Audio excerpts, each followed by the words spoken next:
ఒక్కసారి కొమ్మూరి గోల్డ్ కి కాల్ చేయండి. తాకట్లో ఉన్న మీ బంగారాన్ని విడిపించి మార్కెట్ ప్రైస్ కి వాళ్ళు కొనుక్కుని మిగతా డబ్బులు మీకు ఇచ్చేస్తారు. అందరికీ నమస్తే, వెల్కమ్ టు మనం టీవీ. నేను మీ పవన్ పేస్వాడ. కల్వకుంట్ల కవిత తానే ఆ లేఖ రాసినట్లు స్పష్టం చేశారు. తన నాన్నగారికి కొన్ని ప్రశ్నలు సంధించినట్లు, అదేవిధంగా కొన్ని పాజిటివ్ ఫీడ్బ్యాక్ని, కొంత నెగిటివ్ ఫీడ్బ్యాక్ని కవిత అందించిన విషయం తెలిసిందే. అయితే ఈ లేఖ పర్సనల్గా రాసినటువంటి ఈ లేఖ బయటికి రావడానికి కొంతమంది వ్యక్తులే దీనికి కారణం అంటూ, కొంతమంది కోవట్లీ పనిచేశారంటూ చెప్పడం జరిగింది. మరొక ముఖ్యమైన విషయం వెల్లడించారు కల్వకుంట్ల కవిత, ఎమ్మెల్సీ కవిత. ఆమె కేసీఆర్ చుట్టూ కొన్ని దెయ్యాలు ఉన్నాయని సుస్పష్టంగా చెప్పడం జరిగింది. ఎవరిని ఉద్దేశించి ఈ వ్యాఖ్యలు చేశారు, కవిత మాటల వెనక అర్థం ఏంటి, దీనిపైన విశ్లేషణ తీసుకుందాం. మనతో పాటు జర్నలిస్ట్ టీఆర్టీవీ తిరుపతి ఉన్నారు, ఆయనతో మాట్లాడదాం. అన్న నమస్తే. నమస్తే. కవిత వ్యాఖ్యల వెనక అర్థం ఏంటి? దెయ్యాలున్నాయి కేసీఆర్ చుట్టూ, కేసీఆర్ దేవుడు, మా పార్టీ సమైక్యంగానే ఉంది, ఐక్యంగానే ఉన్నాం పార్టీలో అని చెప్పకనే చెప్తూ వాళ్ళ పార్టీ బాగుండాలి అని ఒక మాట కూడా అనడం జరిగింది. ఇప్పటికే కవిత వేరే పార్టీ అంటూ కొన్ని వార్తలు వస్తున్న నేపథ్యంలో కవిత మాటని ఎలా చూడాలి, ఆమె వ్యాఖ్యలు అనుకున్న అర్థం ఏంటి? వాస్తవానికి ఎమ్మెల్సీ కల్వకుంట్ల కవిత గారు మొన్న అమెరికాకు పోయినారు. ఆమె అమెరికా పోవడానికి గల కారణం వాళ్ళ కొడుకు గ్రాడ్యుయేషన్ ఉండే. ఆమె కవితతో పాటు వాళ్ళ చిన్న కుమారుడు, అలాగే వాళ్ళ భర్త కూడా అనిల్ కూడా పోయేటటువంటి కార్యక్రమం చేశారు. వాస్తవానికి కేసీఆర్ది కూడా అమెరికా టూర్ ఉంటుండే. కేసీఆర్ పోవాలి, కేటీఆర్ పోవాలి, హరీష్ రావు కూడా, అందరూ కూడా వీళ్ళు అమెరికాకు పోవాలి. అమెరికా టూర్ పోవడానికి మరి కవిత వాళ్ళ కొడుకు గ్రాడ్యుయేషన్ కోసమో పోయిర్రా, లేకపోతే వేరే ఏమైనా అంశాలు ఉన్నాయో మనకు తెలియదు. కేసీఆర్కి సంబంధించిన పాస్పోర్టు, ఆయన వీసా రద్దు అయిపోయింది. సరే, అది కాళేశ్వరం విచారణ కమిషన్కి సంబంధించి పోవాలని చెప్పి రద్దు చేశారు. ఇక్కడ 2 పాయింట్స్ ఏంటంటే, కావాలనే కేసీఆర్ రాలేదా అని కవితతో ఒక ఒపీనియన్ ఉండొచ్చు. అంటే వాస్తవానికి గ్రాడ్యుయేషన్ కోసమే వీళ్ళందరూ పోతుర్రు అనేది ఒక పెద్ద చర్చ. సో కవిత వాళ్ళ కొడుకు గ్రాడ్యుయేషన్ పట్టా తీసుకుంటుండు కాబట్టి అందరూ పోయి విజ్ చేయాలనేటటువంటి ఆలోచనలో ఉండొచ్చు అనేది ఒక పెద్ద చర్చ నడిచింది. తర్వాత కేసీఆర్ పోలేదు, తర్వాత కేటీఆర్ వీళ్ళందరూ కూడా పోలేదు, ఓన్లీ కవిత పోయింది కాబట్టి కొంత కోపమై ఉండొచ్చు. ఇదొకటి ఇప్పుడున్నటువంటి అంశంలో చెప్తున్నా, ఇప్పుడున్న కోపంలో చెప్తున్నా. వాస్తవానికి ఎమ్మెల్సీ కల్వకుంట్ల కవిత గారు 2-3 months బ్యాక్ నుండి బీఆర్ఎస్ పార్టీ పైన విపరీతమైనటువంటి కోపం, విపరీతమైనటువంటి అసంతృప్తి, అసహనము, కేసీఆర్ పైన సీరియస్ అవ్వడము. ఇంకోటి ఏం చెప్తున్నా అంటే, కేటీఆర్ హరీష్ రావు కంటే ఎక్కువ చెనుగుగా కవితనే ఉంటుంది. కేసీఆర్తో చాలా క్లోజ్ ఉంటుంది. ఇప్పుడు కేసీఆర్తో ఇట్లా కూర్చొని మాట్లాడుతుంది. కేటీఆర్ నిలబడి ఇట్లా చేతులు కట్టుకుంటాడు కేసీఆర్ ముందు, హరీష్ రావు కూడా నిలబడి చేతులు కట్టుకుంటాడు. అక్కడ ఇంకో వ్యక్తి ఉంటాడు, నేను ఎండింగ్లో చెప్తా. ఆయన ఎవరు, ఆ దయ్యం ఎవరు అన్నది కవితక్క అనేది మనం చాలా క్లియర్గా పర్టికులర్గా మాట్లాడుకోవాలి. ఎవరు దయ్యం అనేది తెలవాలి కదా. ఈ హరీష్ రావు, కేటీఆర్ చాలా కేసీఆర్ దగ్గర అంత చెనువు ఉండరు. వాళ్ళు చాలా క్లియర్గా పెద్ద మనిషి కదా. మా నాన్న అనేటటువంటి చెనువుతో కూడా కేటీఆర్ ఉండడు. కేటీఆర్ ఏదైనా చెప్పాలనుకుంటే కూడా కేసీఆర్కి ఈయన మా అధ్యక్షుడు అనేటటువంటి హోదాలో చెప్పుకుంటాడు తప్ప ఎక్కడ కూడా మా నాన్న అనేటటువంటి హోదాలో చెప్పుకోడు. అది మనం అన్ని కూడా వీడియోలలో కూడా చూస్తూ ఉంటాం. చాలా మంది బీఆర్ఎస్ పార్టీ నాయకులు చెప్తుంటే కూడా మనం వింటూ ఉంటాం. కవిత మాత్రం చాలా క్లియర్గా కేసీఆర్తో ఇట్లా కూర్చొని మరి కాళ్ళ మీద కాలు వేసుకొని, బాపు ఏం సంగతి, అది చేయకపోయినవే బాపు అని అడిగేటటువంటి ఆమె దగ్గర అది ఉంటుంది, అంత ధైర్యం ఉంటుంది అన్నట్టు. ఎందుకంటే ఆమె తెలంగాణ జాగృతి నడిపింది, స్కిల్ డెవలప్మెంట్ చేసింది, ఆమె అనేకమైనటువంటి ఉద్యమాలు చేసినటువంటి వ్యక్తి. మహిళా రిజర్వేషన్ బిల్లు కోసం పోరాటం చేసింది, జంతర్ మంతర్కు పోయి ఢిల్లీలో ధర్నా చేసింది, ఇవన్నీ కూడా చేసినటువంటి వ్యక్తి. ధైర్యానికి బ్రాండ్ అంబాసిడరే కవిత. ఆ విషయంలో మనం ఎక్కడ వెనకడిగేయాల్సినటువంటి అవసరం లేదు.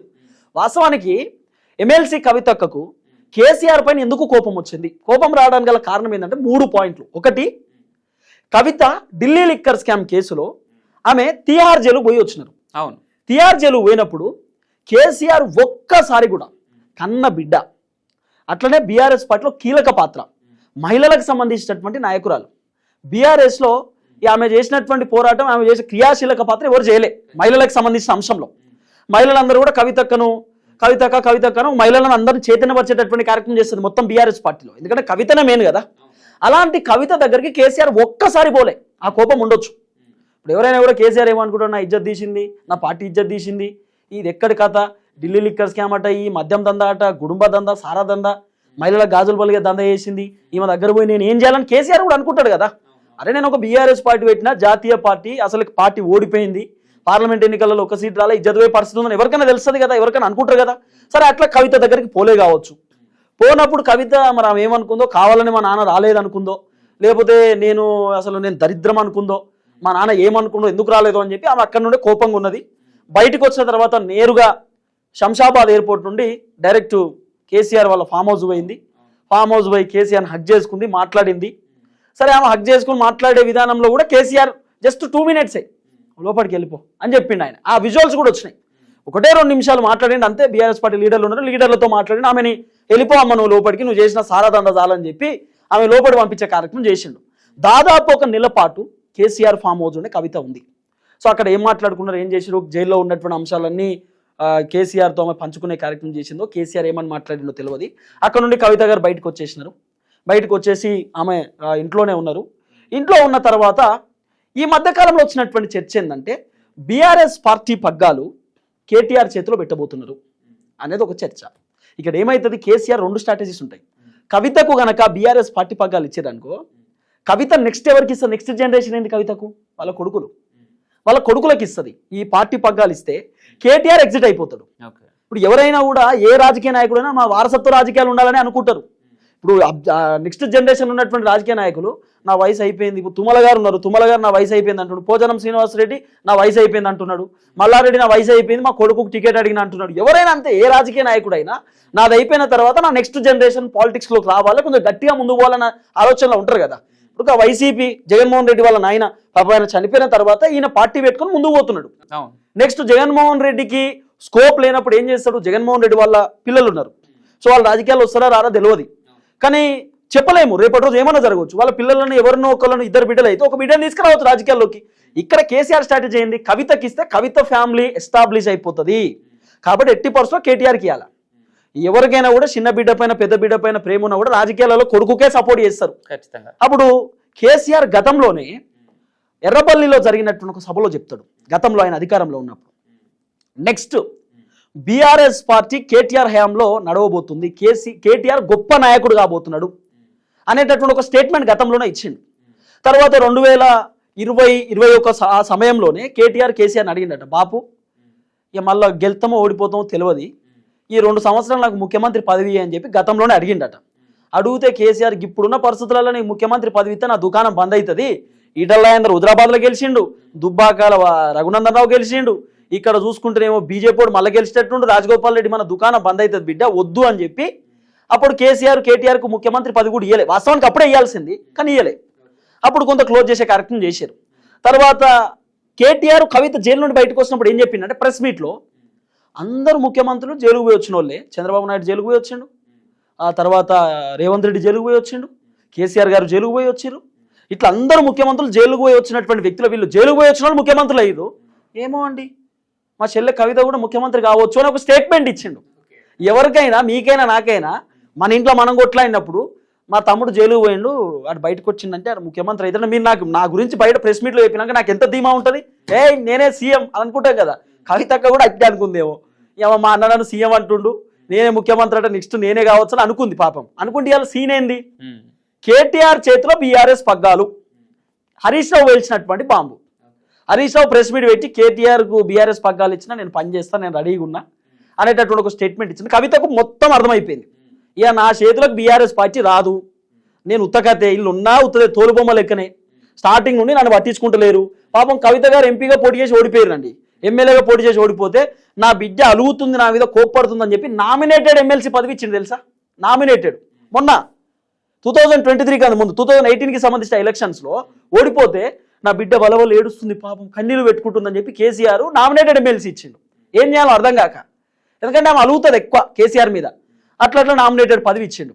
కవిత బాధ ఒకటే, బీఆర్ఎస్లో నాకు లైఫ్ లేదు, అయిపోయింది నా పని అయిపోయింది, ఈ కేటీఆర్ నన్ను ముందడబడనిచ్చేటట్టు లేడు. అవసరం అనుకుంటే రాజకీయాలలో పవన్ ఏదైనా ఉంటుంది, రాజకీయాలలో ఏ రాజకీయం మన రిలేషన్ని కూడా వద్దనుకునే రాజకీయాలు ఉంటాయి. వైఎస్ జగన్మోహన్ రెడ్డి వైఎస్ షర్మిలను వద్దని చెప్పిండు, ఇంట్లోకి వెళ్ళి బయటికి పంపించేసిండు రాజకీయాల కోసం ఎదగడానికి. సో ఏదైనా జరగవచ్చు చెప్పలేం కదా. సో కేటీఆర్ కూడా అంతే, రాజకీయాల కోసం ఎవరినైనా కూడా పక్కన పెట్టేటటువంటి అవకాశం ఉండొచ్చు. హరీష్ రావు కేటీఆర్కి ఇచ్చేటటువంటి ప్రాధాన్యత కవితకు లేదు, బీఆర్ఎస్ పార్టీలో అసలు ఇచ్చే పరిస్థితి లేదు. నాకు తెలిసి కేసీఆర్ ఏమనుకుంటుండంటే కవితను కనుక ముందడ పెడితే నువ్వు లిక్కర్ స్కామ్లో మొన్ననే పోయి జైలుకు పోయి వచ్చినావు అమ్మా, సారాదందాలో పోయి వచ్చినావు, నీ మాట ఎవడు వింటాడు అని పబ్లిక్ అంటారేమో, లేకపోతే బీఆర్ఎస్ లీడర్లు సారాదందా చేసి జైలుకు పోయి వచ్చినా మీకు అధ్యక్ష పదవి ఏందని అంటారేమో అని చెప్పి కేసీఆర్ ఇయలే కావచ్చు. 2 ఆప్షన్స్ ఉన్నాయి దీంట్లో. అయితే కవిత నిన్న ఎయిర్పోర్ట్లో చెప్పినటువంటి మాట ఏంది అంటే ఒక స్టేట్మెంట్ ఇచ్చింది కవిత, కేసీఆర్ గారు దేవుడు చుట్టూ దయ్యాలు ఉన్నారు అని చెప్పింది. కేసీఆర్ గారు గొప్ప నాయకుడు, దేవుడు, తెలంగాణ ఉద్యమకారుడు, కానీ ఆయన చుట్టూ కొన్ని దయ్యాలు ఉన్నాయి, ఆ దయ్యాల వల్లనే ఇబ్బంది అవుతుందని ఒక స్టేట్మెంట్ ఇచ్చింది పవన్. ఆ దయ్యం ఎవరు అంటే ద గ్రేట్ వ్యక్తి పర్సన్, ద గ్రేట్ ఆయనే, గ్రేట్ అనే చెప్పొచ్చు. అందుకే గతంలో మల్లన్న ఒక మంచి పేరు పెట్టిండు.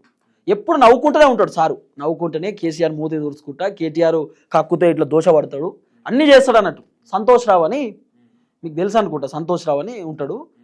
కేసీఆర్కి అత్యంత సన్నిహితమైన వ్యక్తి. కవిత, కేటీఆర్, హరీష్ రావు కంటే చాలా దగ్గర ఉండేటటువంటి వ్యక్తి సంతోష్ రావు. ఆ సంతోష్ రావు కేసీఆర్ వాళ్ళ సడకుని కొడుకు. ఆ సంతోష్ రావే దయ్యం, ఓపెన్ చెప్పింది ఆమె, గంత అంతకు మించేం లేదు. కేటీఆర్ అయితే కవిత ఇచ్చినటువంటి పేపర్ లీక్ చేసే పరిస్థితి లేదు. ఇన్ కేసు లీక్ చేసినా ఆశ్చర్యపోని అవసరం లేదు. కేటీఆర్ సంతోష్ రావుతో లీక్ చేపిస్తాడు. చేపిస్తే కేటీఆర్కి ఏం పని ఉంటుంది? కవిత పేపరే లీక్ చేయాలా, వేరే పని ఉండదా? ఇప్పుడు ఏంటంటే సంతోష్ రావు అనేటటువంటి వ్యక్తి ఈ కేటీఆర్తో కొలాబ్ అయ్యి ఎట్లయినా కవిత వేరే దుకాణం పెట్టుకోనికి రెడీగా ఉంది. అసలు ఆమె రాసినటువంటి, ఇప్పుడు ఏ వ్యక్తినైనా బ్లేమ్ చేయాలంటే ఏదో ఒకటి చేయాలి. కాబట్టి కవిత పేపర్కి సంతోష్ రావు అని మరి ఏమైనా లీక్ చేసి ఉండొచ్చు అనేది కవితక్క చెప్పిన మాట, మనం చెప్తుంది నిన్న ఆమె ప్రెస్ మీట్లో చెప్పింది. కేసీఆర్ దగ్గర దయ్యం ఉన్నాడు అంటే సంతోష్ రావే, అంటే వేరే ఆప్షన్ లేదు, సంతోష్ రావే దయ్యం.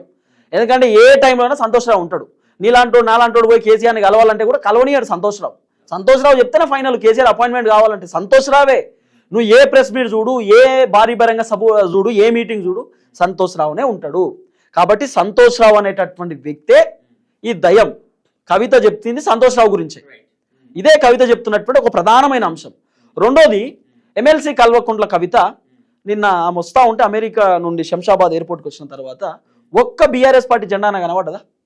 ఒక్క కేసీఆర్ బొమ్మన కనబడ్డదా?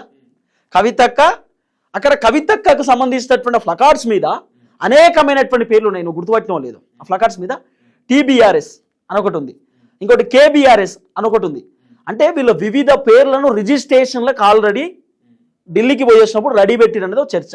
ఏది కొత్త పార్టీకి నాకు తెలిసి తెలంగాణ బహుజన అనే ఏదో పార్టీ పెడుతుంది, టీబీఆర్ఎస్ అని, తెలంగాణ బహుజన రాష్ట్ర సమితి అని ఒక కొత్త పార్టీ పెడుతుందట కవితక్క.